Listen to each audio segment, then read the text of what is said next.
നമസ്കാരം, media 60 news ടൈമിലേക്ക് സ്വാഗതം.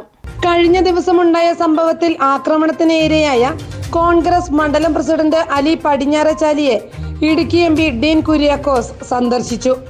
ആക്രമണം നടന്ന് 5 ദിവസം പിന്നിട്ടിട്ടും പ്രതികളെ കസ്റ്റഡിയിലെടുക്കാത്ത പോലീസ് നടപടിയിൽ MP ഡീൻ കുര്യാക്കോസ് ശക്തമായ പ്രതിഷേധം രേഖപ്പെടുത്തി. പോലീസ് CPIM-ന്റെ കളിപ്പാവകളായി മാറുകയാണ്. അലി പടിഞ്ഞാറേച്ചാലിയെ ഉപദ്രവിച്ചത് കരുതിക്കൂട്ടിയെന്നും ഡീൻ കുര്യാക്കോസ് MP പറഞ്ഞു. കഴിഞ്ഞ ഞായറാഴ്ച 10-ാം തീയതി മുഖ്യമന്ത്രി പിണറായി വിജയൻ്റെ യാത്രയുമായി ബന്ധപ്പെട്ട് അതിൻ്റെ മറവിൽ CPIM ഏർപ്പെടുത്തിയ ഗുണ്ടാസംഘം എന്ന് വെച്ചാൽ അവരെല്ലാം CPM-കാർ തന്നെയാണ്, പക്ഷേ ഗുണ്ടകളുമാണ്. അവർ കോൺഗ്രസിൻ്റെ മണ്ഡലം പ്രസിഡന്റ് ശ്രീ അലി പടിഞ്ഞാറേച്ചാലിനെ അതിക്രൂരമായ നിലയിൽ മർദ്ദിച്ച് അവശനാക്കിയത് ലോകം മുഴുവൻ സോഷ്യൽ മീഡിയയിലൂടെയും മറ്റ് ചാനലുകളിലൂടെയും ഒക്കെ കണ്ടതാണ്.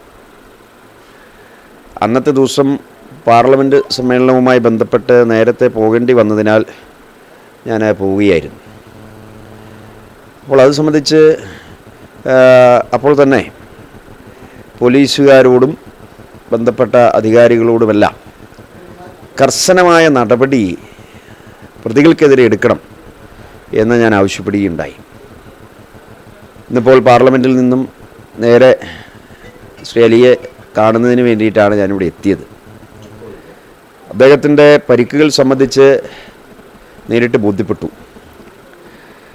ഏറ്റവും പൈശാചികമായ ഒരു മർദ്ദനമുറയാണ് ആ ഗുണ്ടകൾ അന്ന് നടപ്പാക്കിയത്. എന്ന് വെച്ചാൽ നേരത്തെ കരുതിക്കൂട്ടി.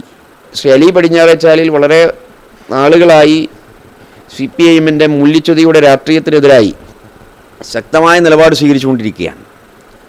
അപ്പോൾ അദ്ദേഹത്തെ വകവരുത്തുന്നതിന് വേണ്ടി മുൻകൂട്ടി തയ്യാറാക്കിയ ഒരു പ്ലാനും പദ്ധതിയും അനുസരിച്ച് മുഖ്യമന്ത്രി പെരുമ്പാവൂരിൽ പോലും എത്തുന്നതിന് മുന്നേ തന്നെ റോഡരികിൽ നിന്നിരുന്ന അദ്ദേഹത്തെ അതിക്രൂരമായ നിലയിൽ മർദ്ദിക്കുകയായിരുന്നു. മുഖം മറച്ചുകൊണ്ട്, എന്നാൽ പരിചിതരായ ആളുകൾ എന്ന് വെച്ചാൽ CPM-ൻ്റെ അറിയപ്പെടുന്ന പ്രവർത്തകരൊക്കെയാണ് അവർ, അതേസമയം ഗുണ്ടകളുമാണ്. അവരുടെ ബാക്ക് ഹിസ്റ്ററി പരിശോധിച്ചാൽ അവർ ഏതെല്ലാം കേസുകളിൽ ഉൾപ്പെട്ടിട്ടുണ്ട് എന്നും ഏതെല്ലാം നിലയിലാണ് ഇത്തരത്തിലുള്ള ക്രിമിനൽ നടപടികൾക്ക് അവർ പാർട്ടിക്ക് വേണ്ടി പോയിട്ടുള്ളത് എന്നൊക്കെ നാട്ടിലുള്ള മുഴുവൻ ആളുകൾക്കും അറിയാം. അപ്പോൾ അവർ നടത്തിയ ആ ഒരു മൃഗീയ മർദ്ദനം കേരളീയ മനസാക്ഷിയെ ഞെട്ടിക്കുന്ന തരത്തിലായിരുന്നു. ഭാഗ്യത്തിൻ്റെ പേരിലാണ്, ആയുസിൻ്റെ ബലത്തിലാണ് ഇവരൊക്കെ രക്ഷപ്പെട്ടത്. ഒരുപറ്റം ആളുകൾ സംഘം ചേർന്ന് ഒരു വ്യക്തിയെ ക്രൂരമായി മർദ്ദിക്കുമ്പോൾ അതുകൊണ്ട് ആസ്വദിക്കുന്ന മുഖ്യമന്ത്രിയും ഭരണ നേതാക്കന്മാരുമാണ് ഇന്നിവിടെ നാട്ടിലുള്ളത്. അക്രമത്തെ കൈയഴിച്ച് പ്രോത്സാഹിപ്പിക്കുകയും എല്ലാ നിലയിലും അക്രമികൾക്ക് പൂർണ്ണ സംരക്ഷണം നൽകുകയും ചെയ്യും എന്ന് പറഞ്ഞത് മുഖ്യമന്ത്രി തന്നെയാണ്. ആ സന്ദേശം ഏറ്റെടുത്തിട്ടാവണം ഇപ്പോൾ പോലീസ് ഏകപക്ഷീയമായി പെരുമാറുകയാണ്. അലിയെ മർദ്ദിച്ചവർക്കെതിരെ ജാമ്യമില്ലാ വകുപ്പിട്ട് കേസെടുക്കേണ്ടി വന്നു. കാരണം അത് കേസെടുക്കാതിരുന്നാൽ പോലീസുകാർക്ക് ഒരുപാട് മറുപടി പറയേണ്ടി വരും. ഞങ്ങൾ പ്രതിപക്ഷ പ്രസ്ഥാനം എന്നുള്ള നിലയിൽ ഇന്ത്യൻ നാഷണൽ കോൺഗ്രസ് കയ്യും കെട്ടി നോക്കി നിൽക്കത്തില്ല. ഇക്കാര്യത്തിൽ ശക്തമായ പ്രതികരണം അന്നു മുതൽക്കേ അതിൻ്റേതായ രീതിയിൽ ഭാഷയിൽ നിയമ നടപടികളിലൂടെ ഒക്കെ തന്നെ ഞങ്ങൾ സ്വീകരിച്ചിട്ടുണ്ട്. ഞങ്ങളിതിനെ വെറുതെ വിടാനല്ല തീരുമാനിച്ചിരിക്കുന്നത്, മറിച്ച് മാതൃകാപരമായി ആ കുറ്റവാളികളെ ശിക്ഷിക്കണമെന്നുള്ളതാണ് ഞങ്ങളുടെ നിലപാട്.